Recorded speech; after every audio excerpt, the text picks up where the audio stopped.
I call that a lot of fanfare. Well done. And thank you very, very much. This morning, I'm not going to quote from any illustrious authors because I want to tie my subject to personal experiences. Over the last time of over 60 years, I've had the opportunity to watch thousands of persons going out in a great crusade in search of truth.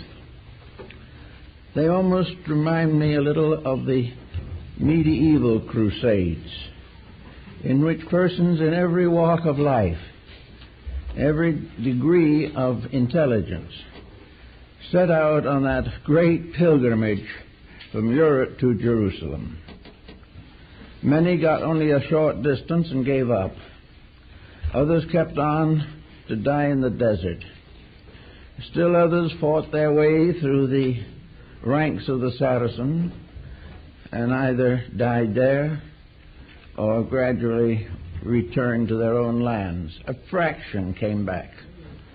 They were all seeking the holy city, the city of their faith.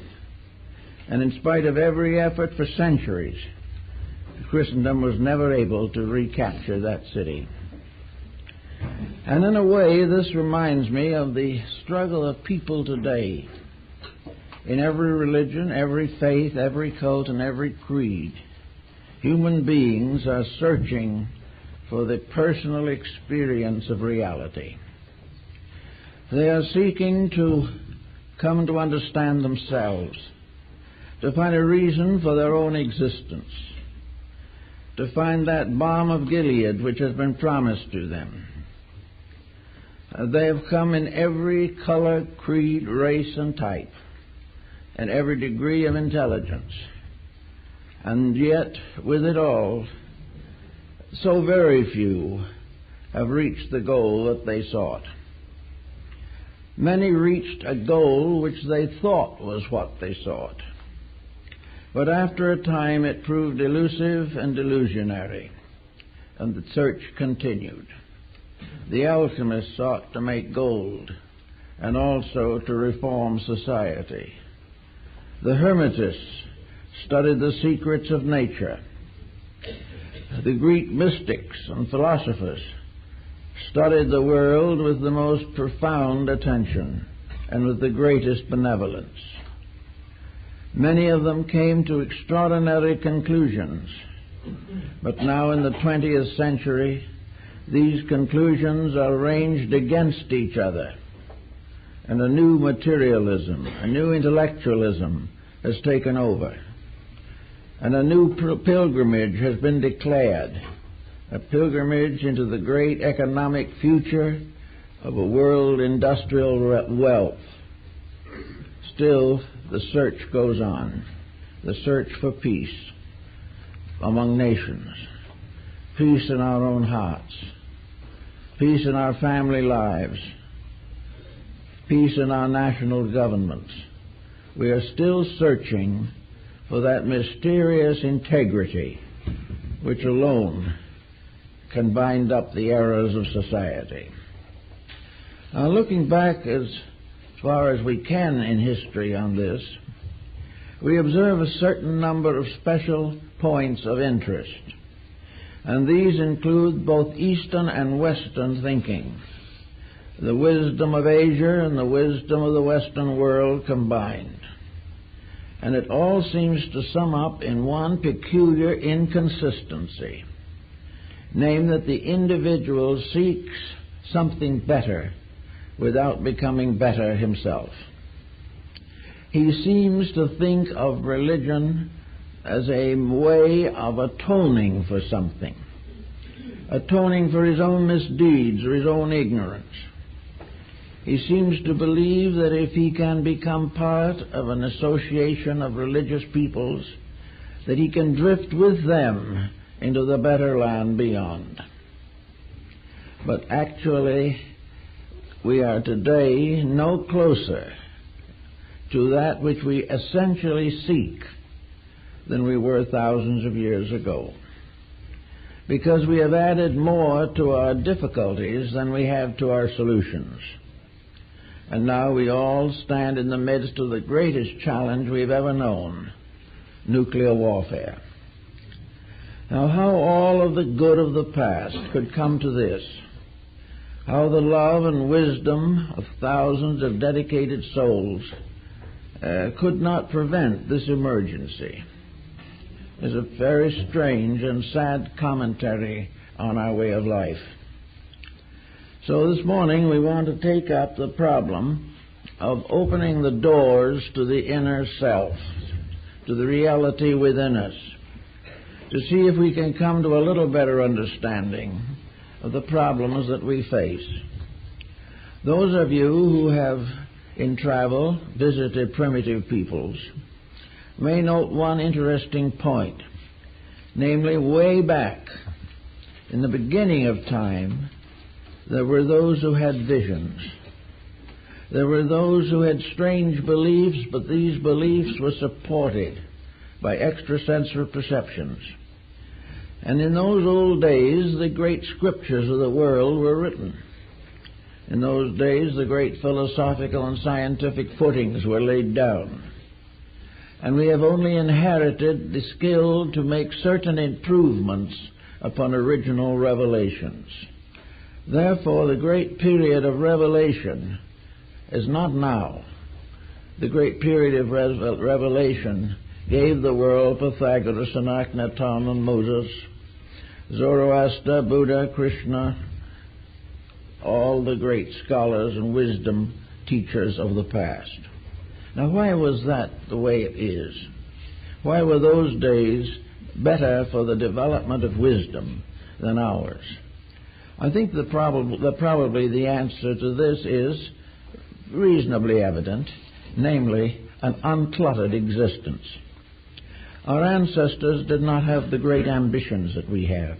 Even our forebears in this country had no such vast ambitions as we are courting today. In those days, people lived close to nature, which was a great advantage. They lived in a simple, natural environment that had not been spoiled completely. True, they lived in company with some unpleasant animals and things of this nature, and quite early began to develop feuds among themselves. But generally speaking, primitive man lived in a natural world. And living in a natural world, when he tried to create a philosophy of life with very limited resources with which to work, and not really any understanding that there was a philosophy of life, he began to build his way of living by studying the life of the world around him. There is an account, I don't know whether it's completely factual or traditional, to the effect that speech came from nature. That long before the individual was able to have words or created alphabets, he copied natural sounds. And having the proper structure in the throat to do so, he was able to imitate the sound of a waterfall, or a wind through trees, or the cries of birds and animals. And this seemingly was the beginning of language.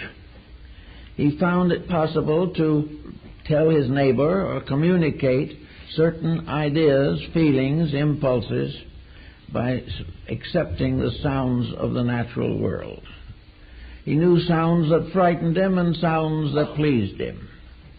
He knew sounds of birth and sounds of death. And from all these he began to develop a series of sounds which became gradually letters of a primitive alphabet. But these sounds came definitely from the natural world. So did everything else he had. He had to come to the conclusion that if he was ever going to understand the invisible, he must be able to find it in the visible. Almost all old theologies are merely abstractions of natural phenomena. The gods were the powerful chieftains.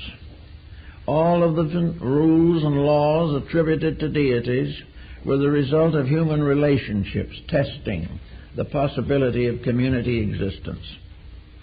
So little by little, we built a world in which nature provided the only available facts. These facts could be, by careful meditation perhaps, or constant reinvestigation, could become truths. And this, in a sense, is the beginning of modern science in 17th century Europe. Namely, that there were truths that could be built upon facts. That these facts could become the basis of rules. That these facts, by constant repetition and investigation, showed nature's way in a great many directions. It made it possible to decide internally, to a measure at least, what nature expected us to do. On the basis of nature would penalize anything that was not within its own approval. So little by little, the science of nature began to take the form of a natural philosophy. A natural philosophy that was based upon the seasons, upon the climates, upon the various nature phenomena, from everything from the gently flowing stream to the volcanic eruption. All these things had to be fitted into something supported by facts.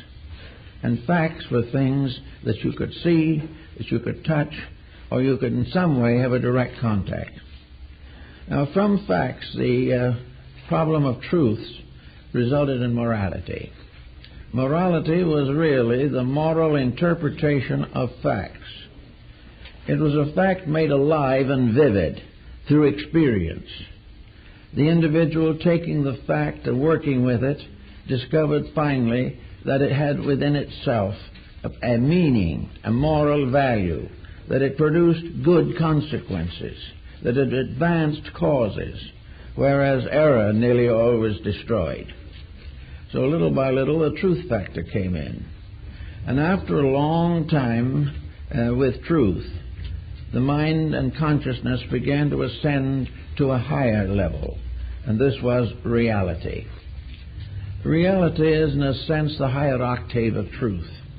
It is something that is gradually built into our understanding as a complicated network of truths, working together, and through their interaction producing what we call reality. Reality is the final proof of the truth of a fact. And on this basis, we have built most of the learning that we know today. Now, it also follows that from the beginning of time, individuals, in a mysterious way, began to question themselves. The caveman probably was among the first to ask why he was created in the first place. The answer has not yet been found. Most people have the slightest idea where they're here.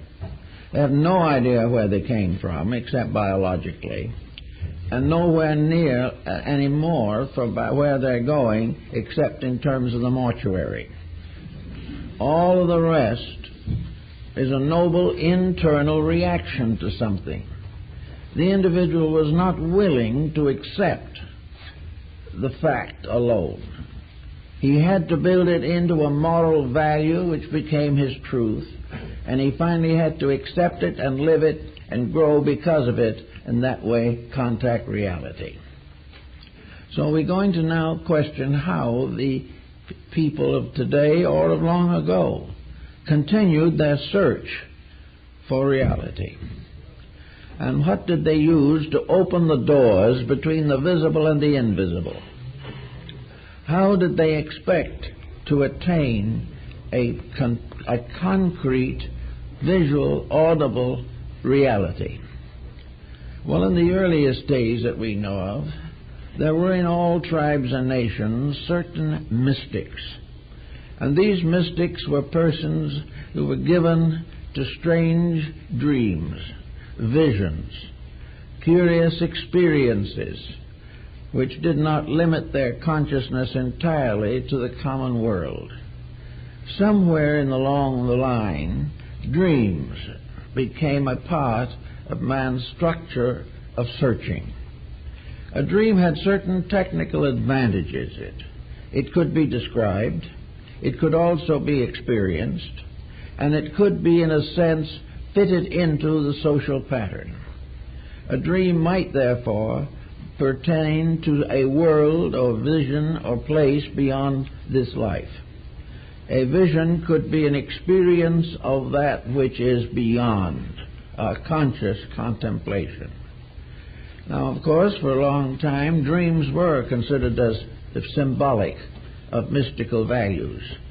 Dreams were the basis of healing in ancient Greece. Dreams were the basis of social growth among the American Indians. Dreams were always something a little beyond, a little intangible, but sufficiently substantial to be recalled, to be remembered, and to be shared with other people. Now, dreams also gave another proportion to consciousness. Dreams often were centered in some other place than the one that we are familiarly acquainted with. While we lived in our comparative modest dwellings, we had dreams of temples and palaces and shrines and great mountains, hierarchies of celestial beings, and all the mysterious mechanism of Dante's Divine Comedy. All of these things could be experienced, and we might add, to be practical, they were perhaps best experienced after reading Dante's Divine Comedy, because that type of reading placed certain attitudes or ideas in the subconscious of the human being. And gradually, as intellectualism increased and improved, the individual not only began to downgrade his dreams, but also to change them to meet the changing social conditions of his times. But dreams were a sleep phenomena that has played a part in man's evolution from the very earliest time. Now, there have always been natural mystics. These natural mystics were not necessarily psychics. They had experiences, but these experiences were inward revelations. The true mystic was not telling his neighbor what was going to happen to him. The true mystic was exploring a realm or a vista far greater than the material world in which he lived. Perhaps among the great mystics we should mention Johann Tauler, Jacob Boehme, and Emanuel Swedenborg. These persons came from different areas of life, different levels of culture, but also had similar experiences. Swedenborg was a scientist of high standing, and Boehme was a shoemaker, and Tauler was a monk. These different people all had mystical experiences, and these experiences resulted largely from a great longing or a great yearning, or, as in the case of several of them, a great tragedy in their personal lives.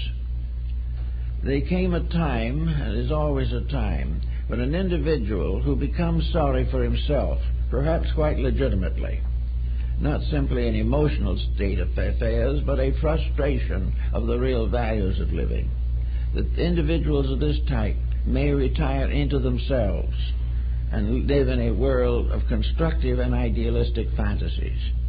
But are they fantasies? This is also a question that has never been satisfactorily solved to meet everyone's requirements. But we also know that the mind has become a powerful factor in the effort to make the invisible real to us. And the mind has developed all kinds of experimental processes. The mind has borrowed heavily from outside sources for the information intended to reform the inner life of the person to whom that mind belonged. So the mind almost always builds an invisible upon the visible through a certain intellectual, mental approach. And today we have all kinds of such approaches. They are found in practically every religious system of the world, and they are opposed by every agnostic system. They have become the basis of moral philosophy and have also resulted, unfortunately, in the rise of a great many competitive institutions. But the mind becoming more and more enmeshed in the obvious or the external, and the external becoming less and less soundly founded, so that it is based today very heavily upon mistakes and misfortunes. The mind becomes a dangerous instrument. Now, the mind was not such a dangerous instrument long ago, when society was a comparatively simple structure. Probably, really, the mind's domination of the situation began with the dawn of ambition. And when ambition reached a certain degree where it was willing to accomplish its end by destructive means, then ambition became a mental liability. And we have several such liabilities today, in which the mind is really no longer capable of direct thinking. It is no longer capable of truth-seeking in the real sense of the word. The term truth has come into bad times and has now been applied to so many different mistakes that it is practically impossible to classify them. But the fact seemingly remains that the mind, which might possibly have opened the doors to the internal, has only become another gatekeeper, preventing us from entering.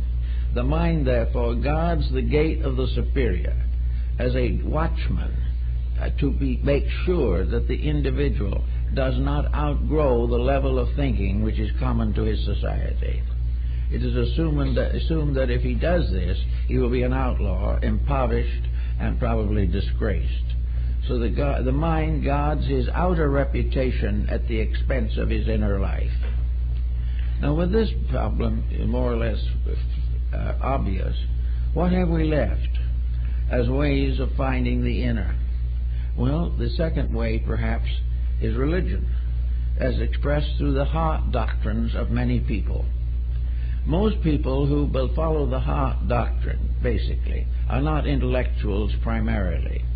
They may have excellent minds, they may know everything that a true intellectual does know, but they also have something else.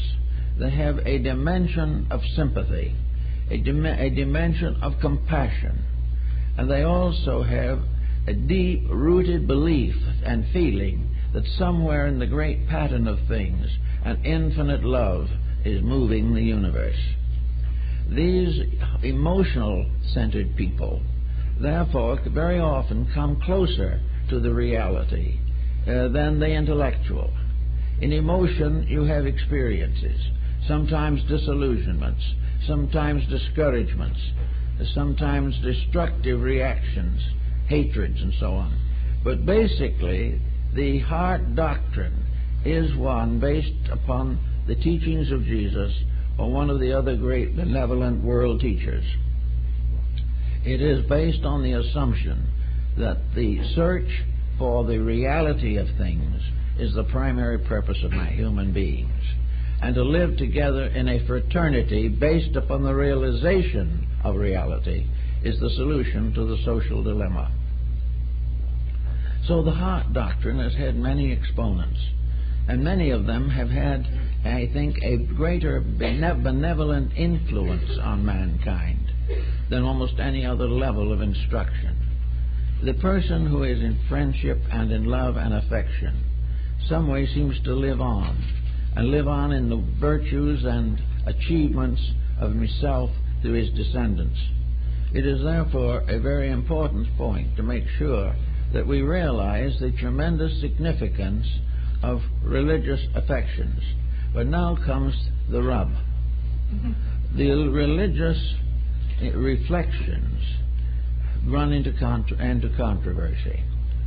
The individual wishing to be a devout person may find that devotion today is strangely altered, that the simple affair of doing good, of being kind, of being unselfish, these things are no longer really available in terms of affection.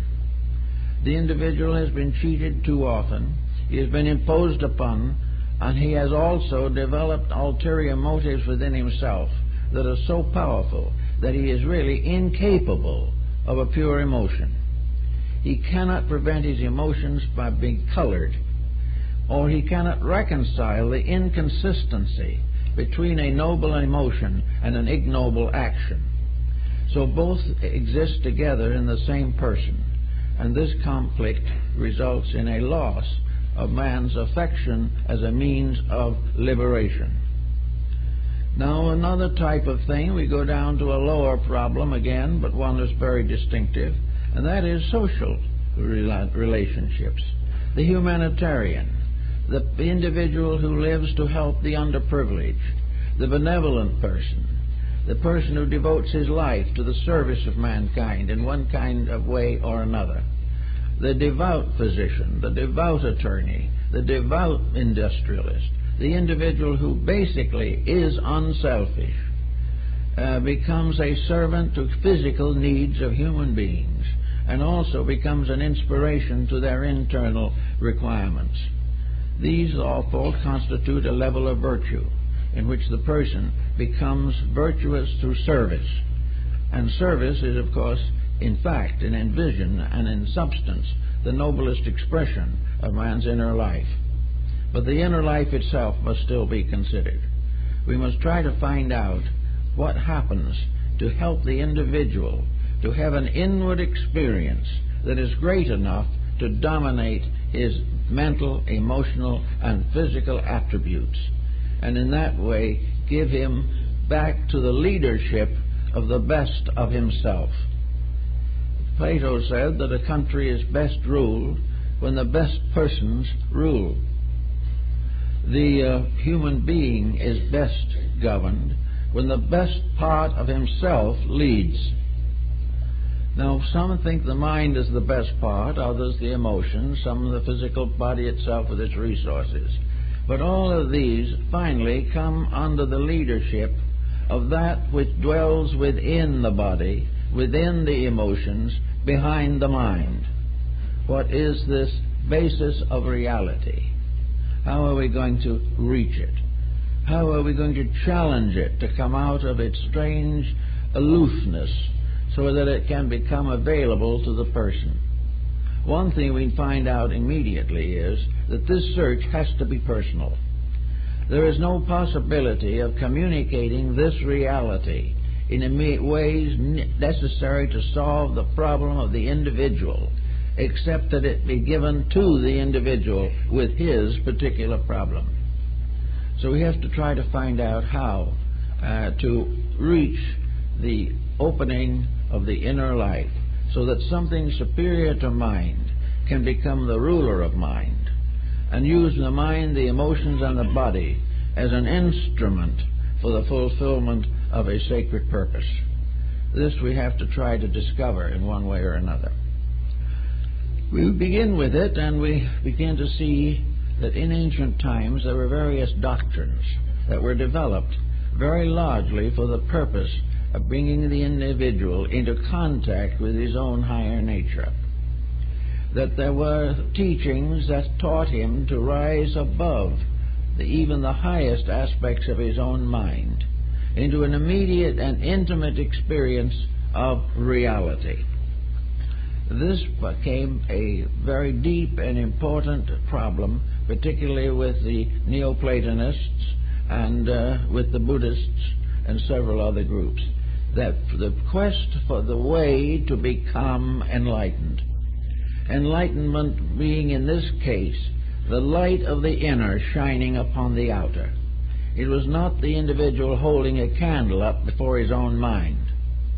It had to be something else. The light had to be something that came from above and not through him as a person. It had to be a blessing, a benediction, a baptism of the Spirit. And he had to try to find if there was any way in the world in which it could happen to him. And most of those who have achieved greatly believe that it could happen. And those whose recorded remarks and opinions on the subject have descended to us, while they do not tell us the way, tell us the way they developed, and maybe gave us a clue to what we could do in our own time and in our own way. One of the first things that we are told in ancient scriptures is the simple line, "Be still and know that I am God." Now, I think perhaps this is one of the most important statements in connection with man's religious life. the problem of trying to be still. Now, when we think of still, if we are bound to material things, we will simply say that the individual does nothing. That is not the answer. That is not what is intended. Intended only to become part of worship. When the individual seeks the ordinary, he can read a school book or attend a class. When he seeks to know the mystery of his own inner self, he cannot storm the gates of heaven. If he tries to get into the sheepfold, which was the old name for religion, by any way except the proper gate, he is then a thief and a robber. Therefore, the ethics, the morality, the integrities involved have to be kept in mind at all times. To be still to the mystic means to be free from the involvements of mind and emotion, and free also from various physical symptomologies that may arise, in order that he will permit that which is truly the over-self to be heard. The still voice, the small voice, comes to the individual who stops talking long enough to hear it. And that is very rare, even in religion. The problem always is that we are trying desperately to decide for ourselves on mental, emotional, and physical levels those problems and decisions which can come only from something superior to what we now use. We have to some way break into that mysterious realm that has been called intuition or the extrasensory band. Now, we have to be careful even of this, because the extrasensory band has now become locked in the intellectual pattern. The extrasensory perception now is merely to explore scientifically those parts of the universe which might be usable here, but which we are not aware of at the present time. Therefore, extrasensory perception may be completely selfish, may be intended to advance destruction, may be engaged in order to find new weapons and new ways of avoiding truth. These things can come from the wrong understanding of what is intended by the concept of be still and know. To be still now, for us, in this particular world in which we now live, it seems to me, is to cease doing that which is not necessary, not right, and not good. The individual must choose sometime to clearly face the fact that he cannot be right if he continues to act wrong, that there is a relationship between conduct and consciousness. There is a relationship between our material personality and that mysterious locked over self which we are seeking to understand.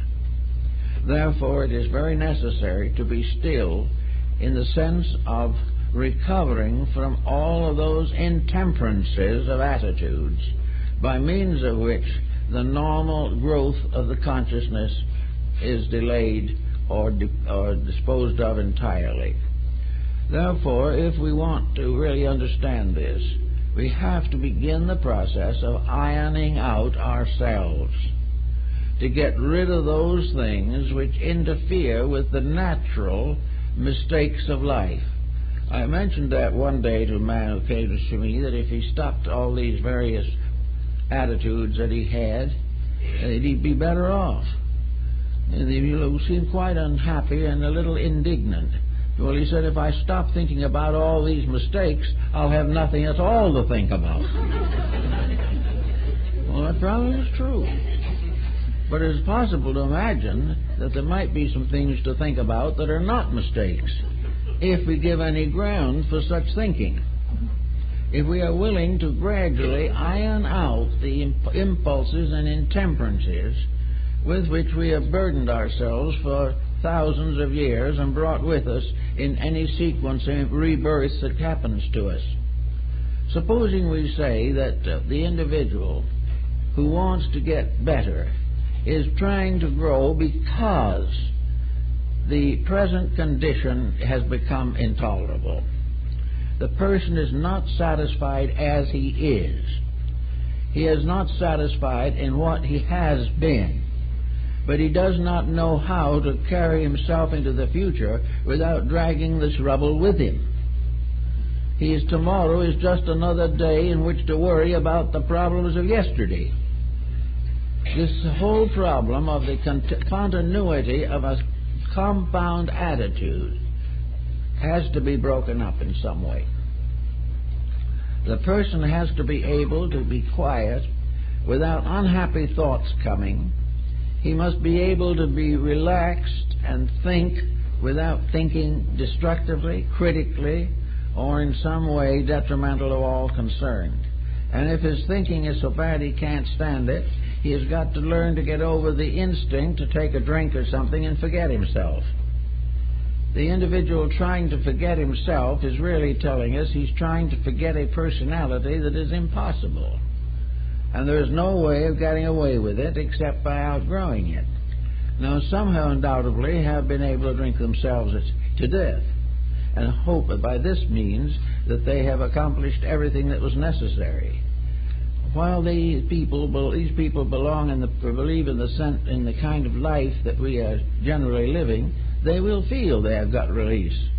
But to the deeper thinker, they have solved nothing and have escaped nothing. So that the problem becomes again, cure it now rather than face it later.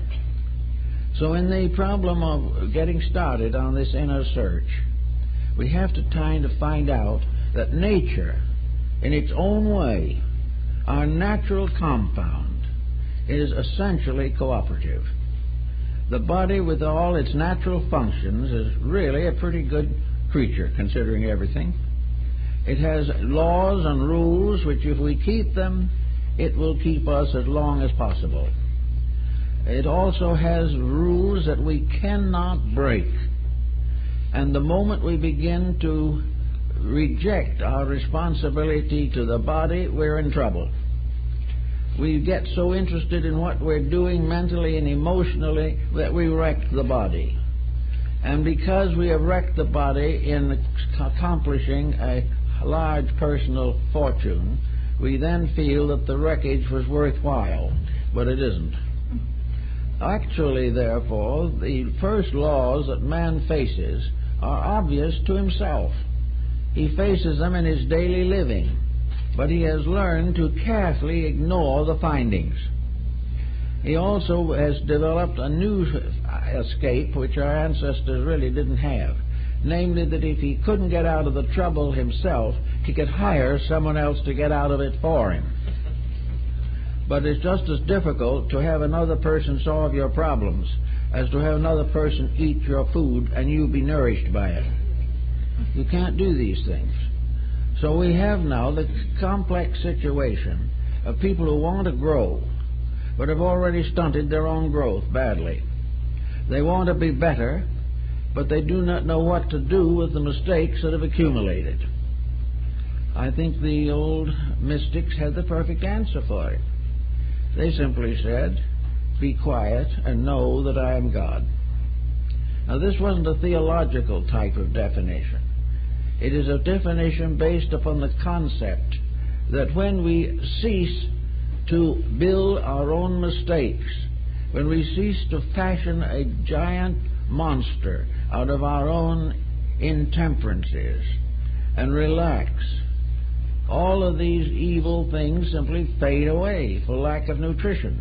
But they will not fade as long as one drop of nutriment is available to them. As long as we continue to have unhappy attitudes, we are not going to solve the mystery of our own inner consciousness. Actually, the way of life physically that gives us the maximum probability for years is the same type of discipline as that which is necessary to the mind and the emotions so that they will fulfill their duties as perfectly as possible. When the emotions are quieted down to simple, gentle, real values, the emotional nature is protected.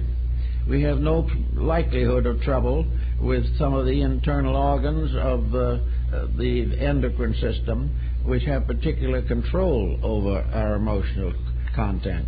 We will not kill ourselves by false feelings any more than we will kill ourselves with bad food. When we go up again to the third one, we have the mind. If the mind is used as it was intended to be used, and that is for the common good, for the advancement of everything that is real and valuable in life, if the mind could be released from the terrific pressure of self-interest, if it could get away from all its scheming on how to defeat a brother, and rather simply, quietly work out how to help him, all things would be much better in the mental world. There would be much less mental breakdown, and we would not be suffering from too many cases of senility. It is the misuse of the mind that gradually changes life into a dismal dwelling for the individual. So in each of these levels there is a natural law. Each of these creatures has its rights and privileges. Each level of ourselves has its inalienable needs and corrections. They're all here if we want to use them. Now, a lot of people have been perfectly willing to support religions industriously. They have been willing to make pilgrimage. They have been willing to do all kinds of penances to remove some guilt mechanisms within themselves. And at the same time, even though they live a pretty fair life, this great experience of projection into something higher has not occurred to them.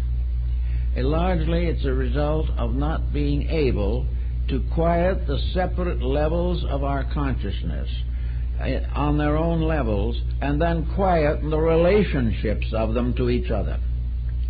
In other words, if the mind and emotions are locked in conflict, they're in trouble.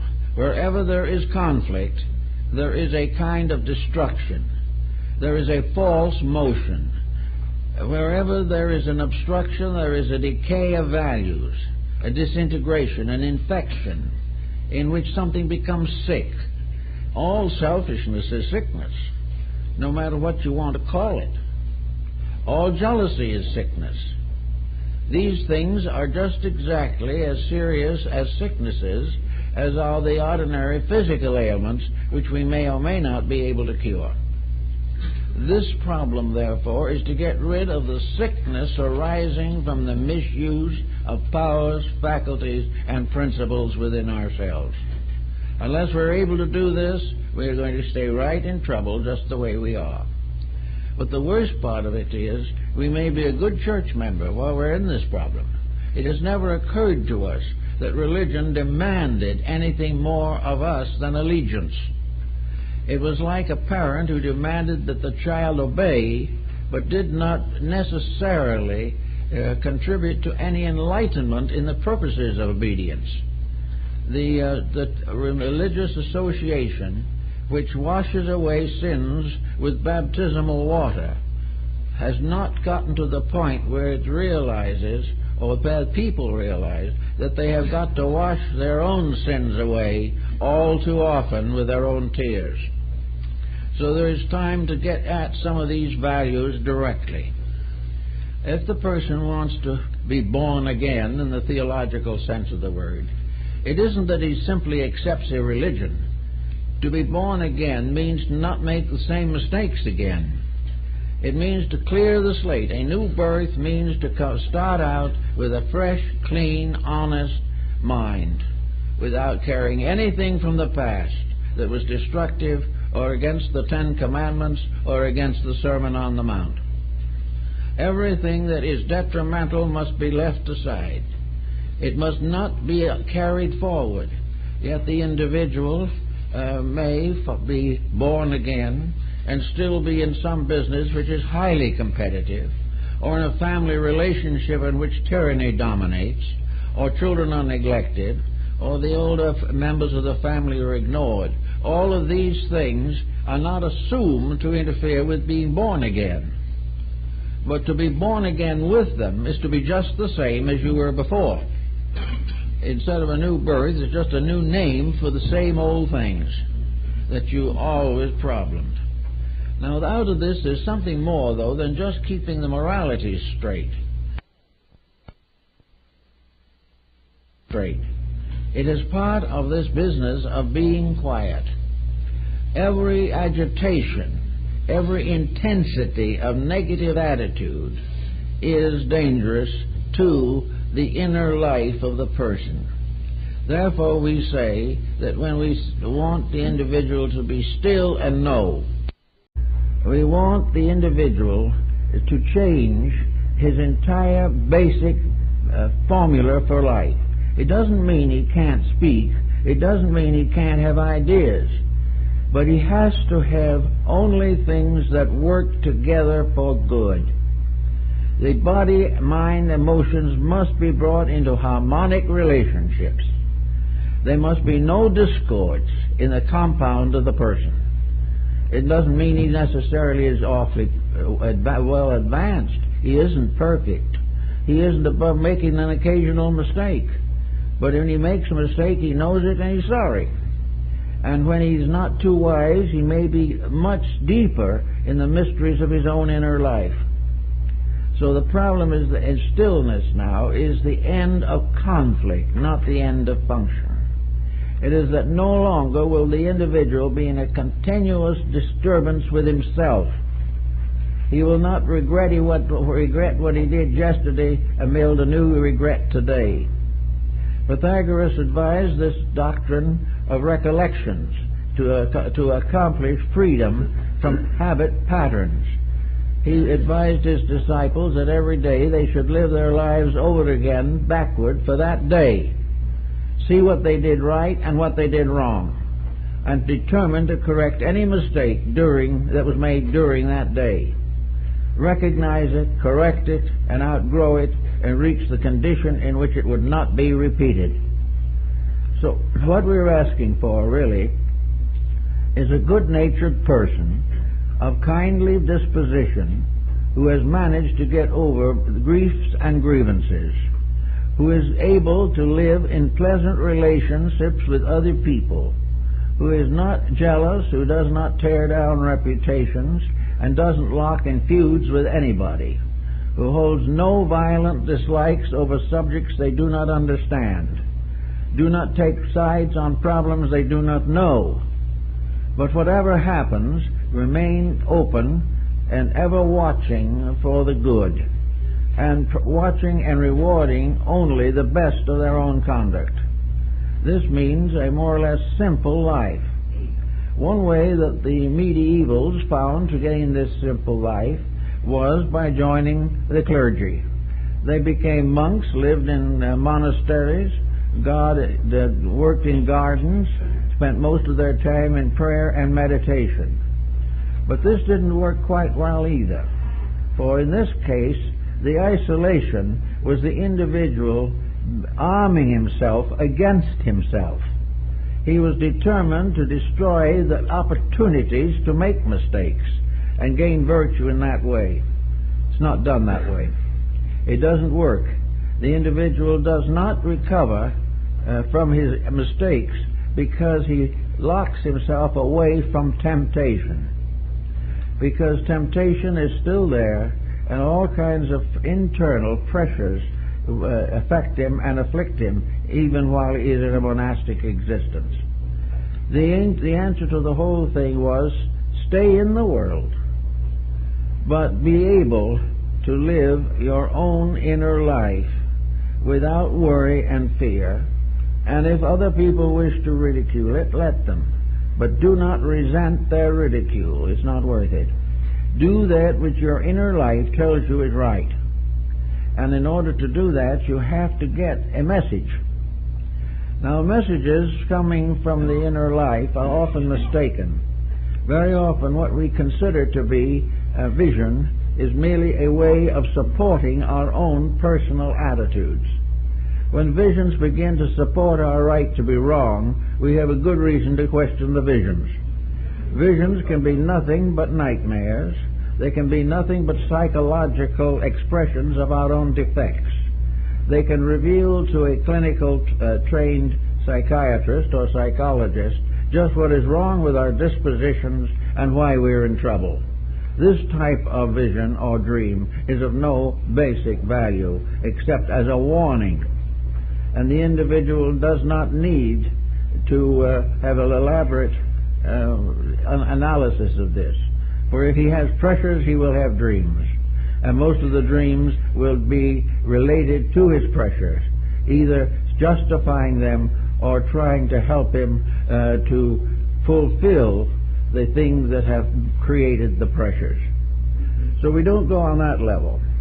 But if there are no pressures, if there are no intensities, if the individual is living a very quiet, reasonable, and natural life, perhaps he'll be a little like Jacob Boehme, the great German mystic. He was raised and educated as a shoemaker. He was an apprentice shoemaker. Finally, we got his papers and became a master shoemaker and lived in the little town of Görlitz all his life. He was married and had children.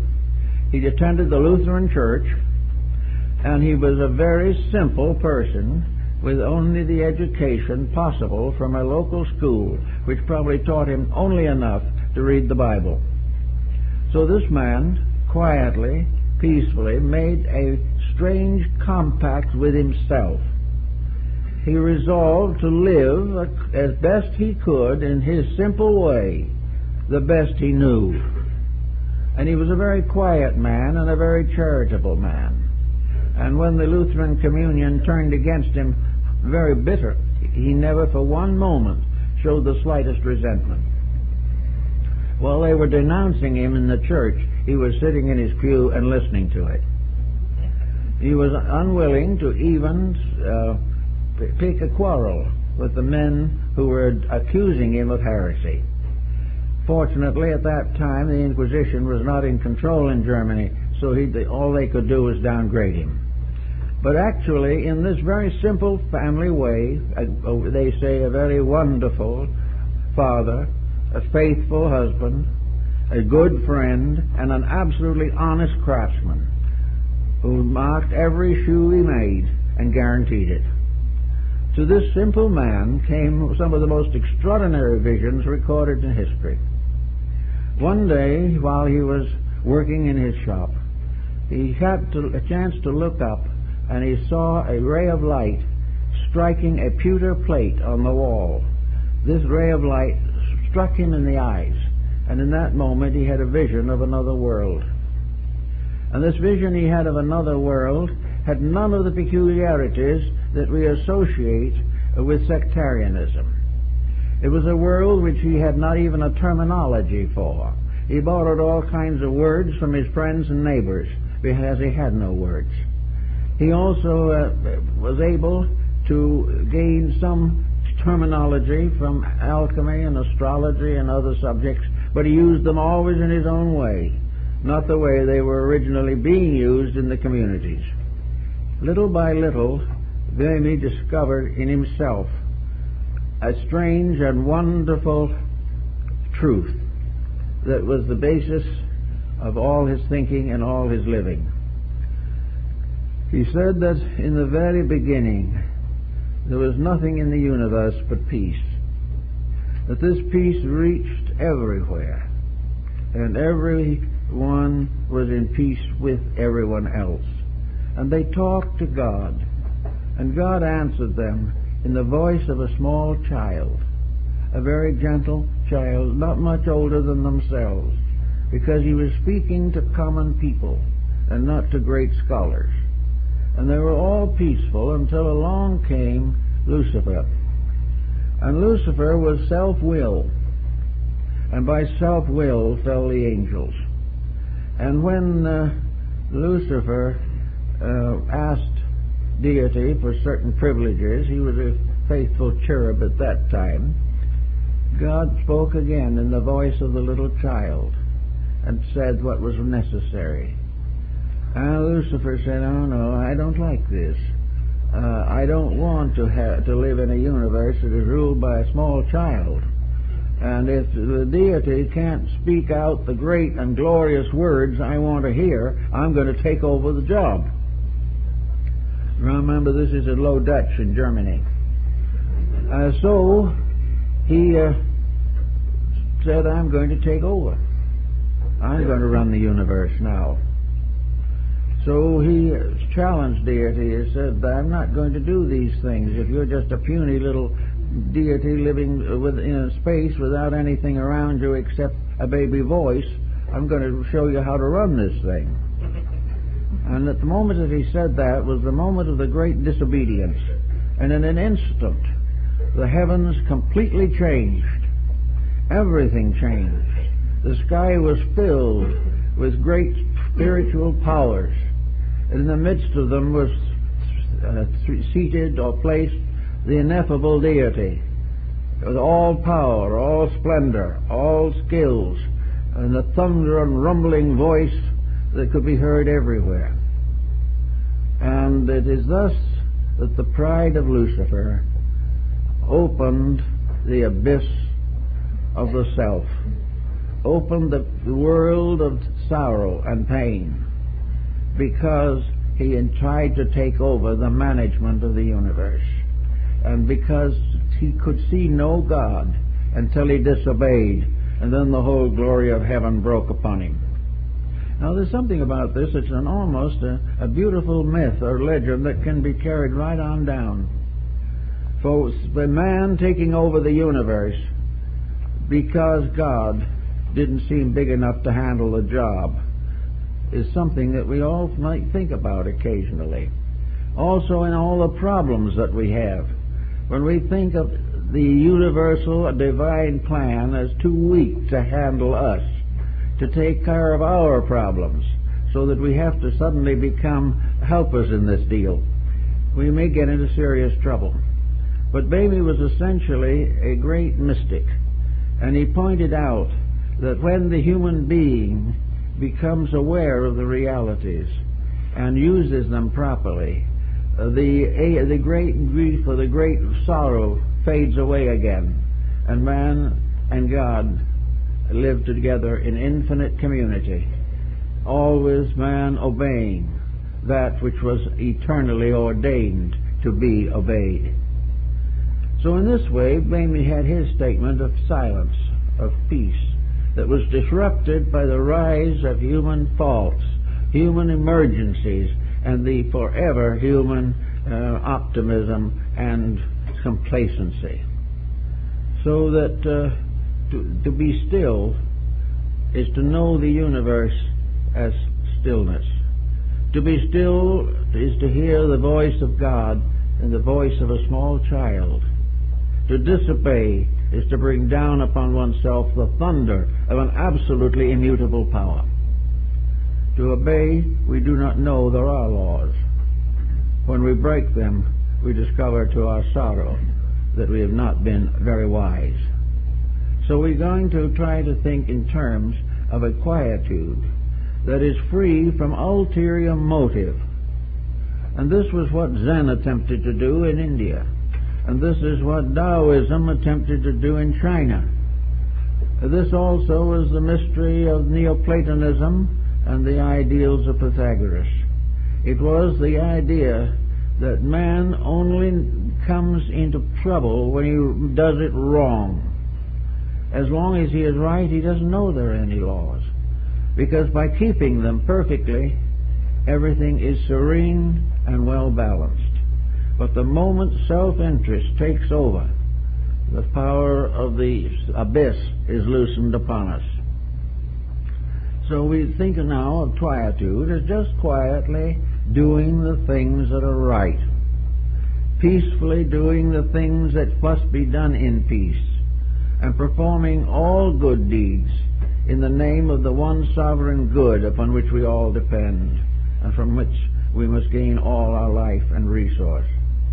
Now, the mystics have found out that if we live this quiet inner life, that we can carry every responsibility of the outer life with dignity. There is no need for us to go around depriving ourselves of everything. We only have to deprive ourselves of those things which were never any good for us in the first place. We only have to get over what was wrong. We are never punished for what is right. But if we get these things into a quietude and peacefulness, then this achieved condition is the opener of the door. This is the power that makes possible for us the actual direct participation in reality. It is that power which comes to us when we do not interfere or condition that power. When we keep it and keep its principles in integrity and in right.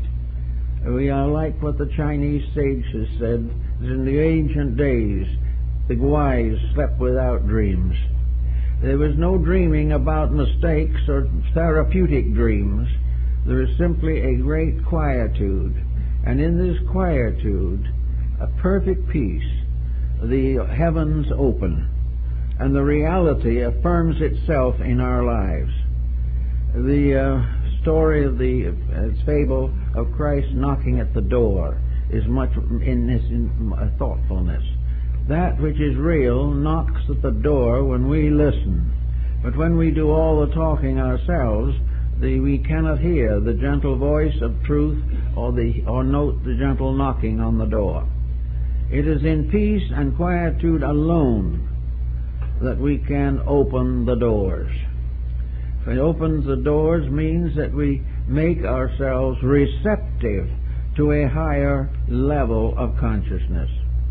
We make ourselves receptive to the experiences of the inner life. We have a victory of soul over circumstance. We have a victory of reality in ourselves over the errors and illusions of daily living. As a result, we are in peace. We are quiet. Now, in the old initiation rites, we were usually subject to very serious tragedies. In the ancient mystery rituals, the candidate was given very firm and terrible tests. There were even degrees in which his life itself might be hazarded, unless he was right.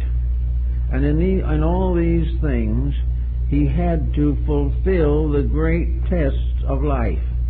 He had to recapitulate his own existence and go through a series of harrowing circumstances which would result finally in his attainment of oneness with the inner consciousness.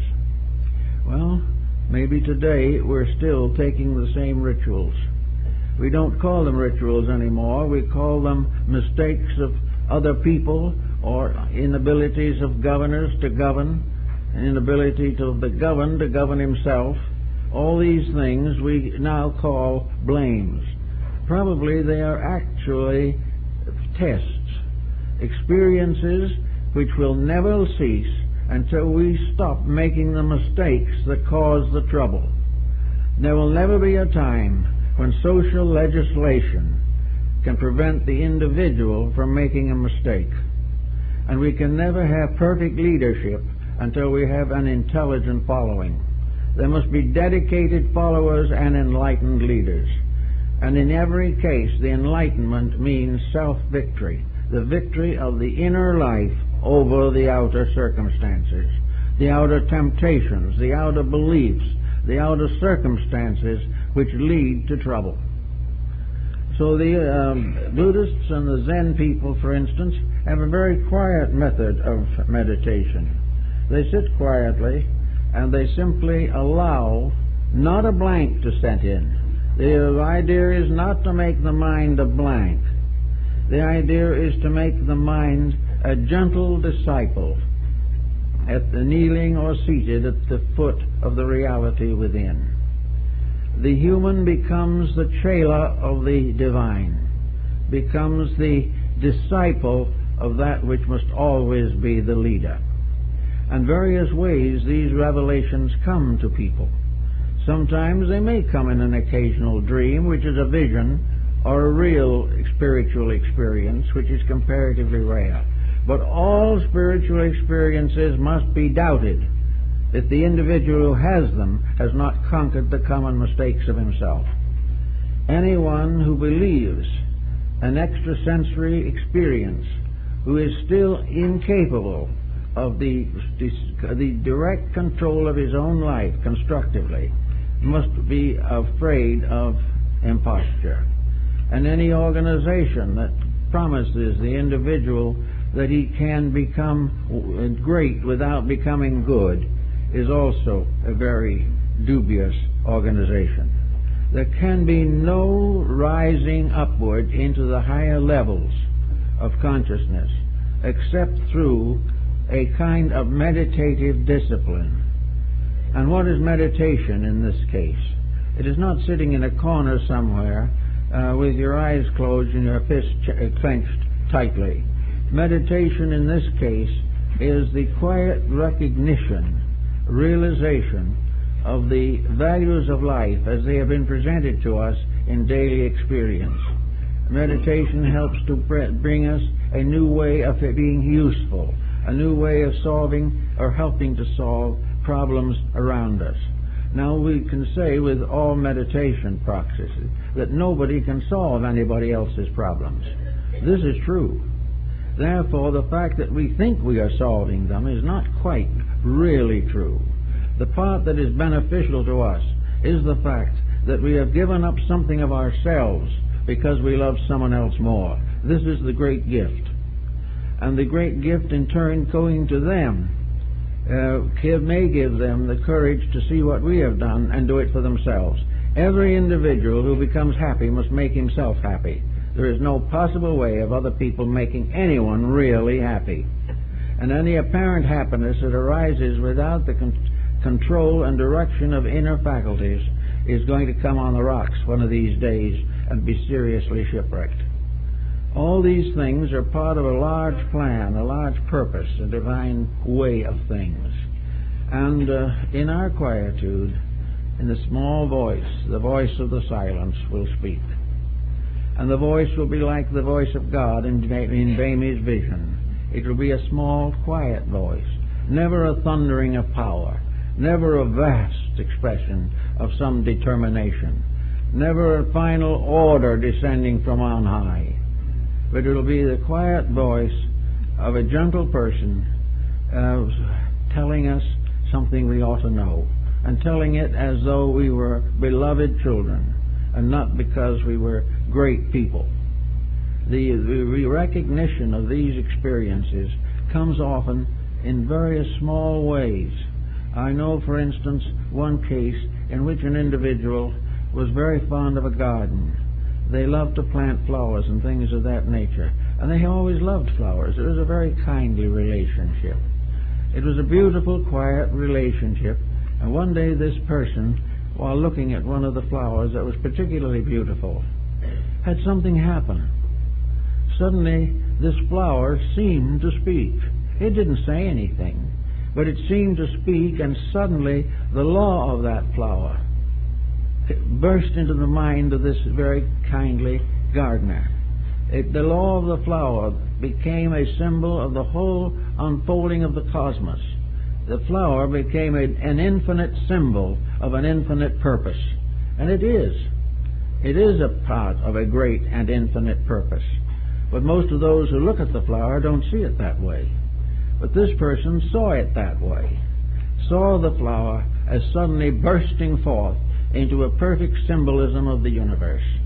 It was there all the time, but at that moment the reality in the individual picked it up and brought it out.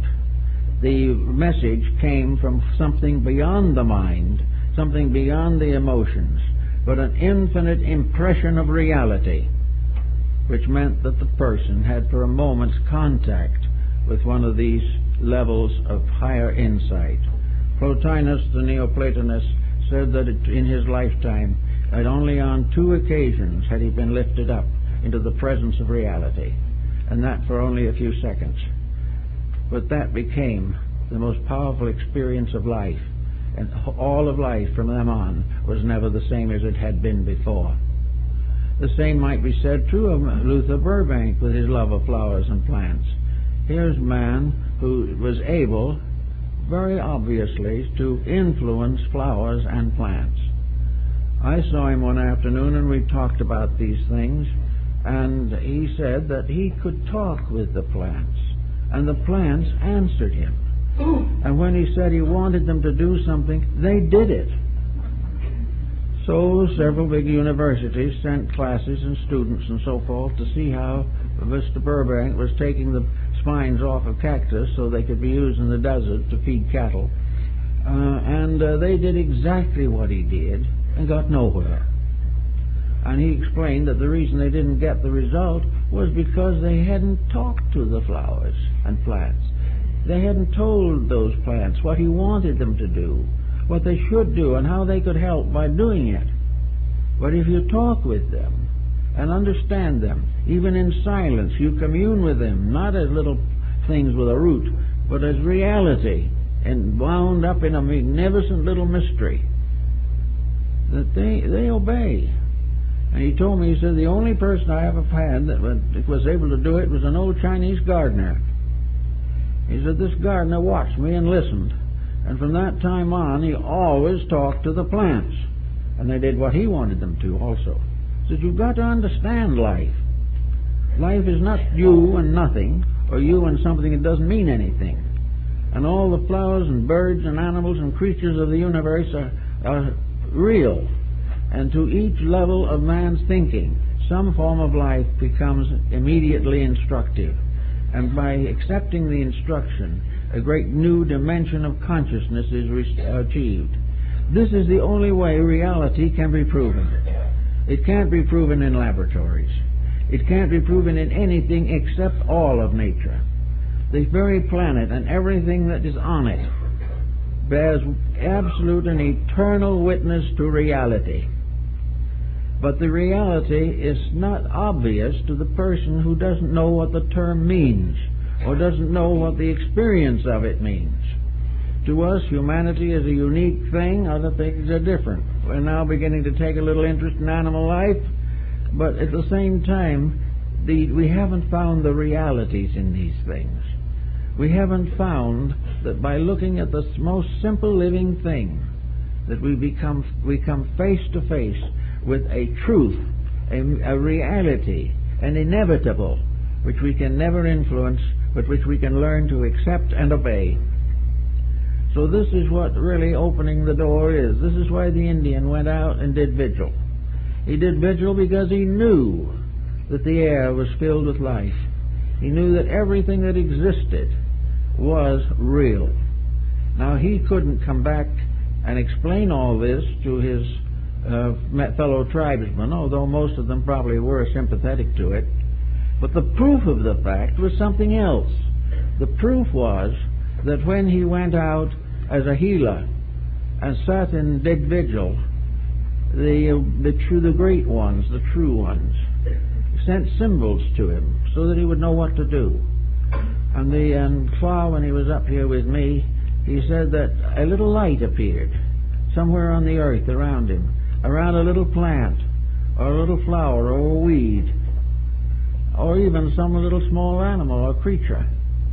And he knew instantly that that which the light was around was the thing that was necessary to heal the sick man for whom he was praying.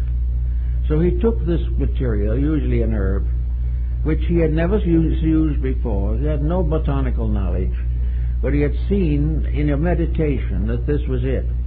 And he took it and he made a tea with it and he gave it to the sick man. Then the reality proved itself. The man got well. That was the only reality that could be demonstrated. All the others could be, it may be a mistake, but if the man got well by a mystical experience, then that experience was real.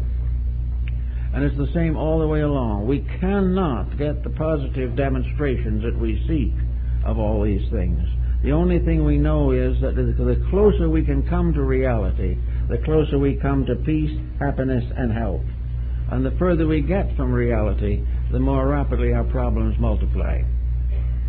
Now, for those of us who are just, kind of going along on the way and haven't got too far, there are things we can do ourselves each day.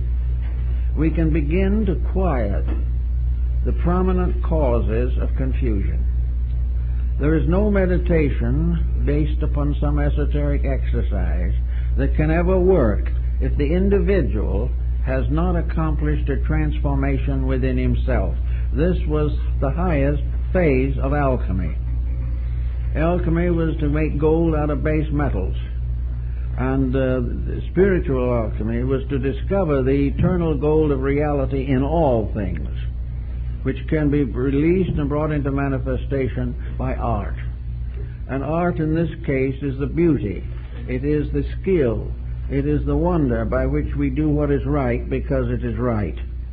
This type of thing is something that has come down to us for a long, long time, and it will continue to come down to us until we obey it. We must find the only answer that there is, and that is the utopian answer, that the human being must live the fullness of humanity, of his own endowment. He must manifest all the manifestations of the condition of the level of life upon which he exists. And having done this, he may then request very quietly, or may not even have to request, because realities perpetuate themselves. We expect to go on to the next level of understanding and insight. We are held behind by the ballast of our own mistakes. And until we are able to master those and redeem them or restore the integrities in them, we will remain in trouble. So the first thing to do, if you're really anxious to get on to the discipleship principle in nature, is to start in and prove worthiness. Prove as the ancients did in the initiation tests. When a disciple wanted to enter into the mysteries of Eleusis in Greece, the first thing that was done was that his community was invited. The diakon, a leader of the community, was invited to tell what they thought of this young person, whether he was a good person, whether he was a good son or a daughter, because women were initiated. Was this person a good, worthy, honorable person? And if the city father said yes, and that he had never been in trouble, that he'd always been a good member of the community, that was a good mark for the person. If he had been troublesome, he would never have been admitted any further. Then, if that was true, they then went to his teacher. Where did this young person study, and what did he study? So they found the master, an old sophist of some kind, who had instructed him. And they said, was he a good student? Yes. Was he quick-minded and able to understand? Yes. Well, what did he give him to study? Mathematics, astronomy, and music. That is correct. Then they would probably call the boy to be given the examinations at the temple itself. And if he passed these successfully, he was placed on a 5-year probationship, in which it was assumed that he would take the hope of going on as the basis of a great improvement in himself. He was to go back to his ordinary life and do those things which he believed would be sanctioned, justified, and approved by the temple. He had to be virtuous and clean and healthy all through this 5-year period. He must have no trace of egotism. He must not look down on others who had been rejected. He must simply live a clean, natural, honorable life, serving his family, keeping the rules of the community, and developing his own inner life. At the end of that time, he was put into the tests. And these tests were very severe on many occasions. But they were tests of every courage that the individual had. And every opportunity was given to be corrupted or to be sidetracked.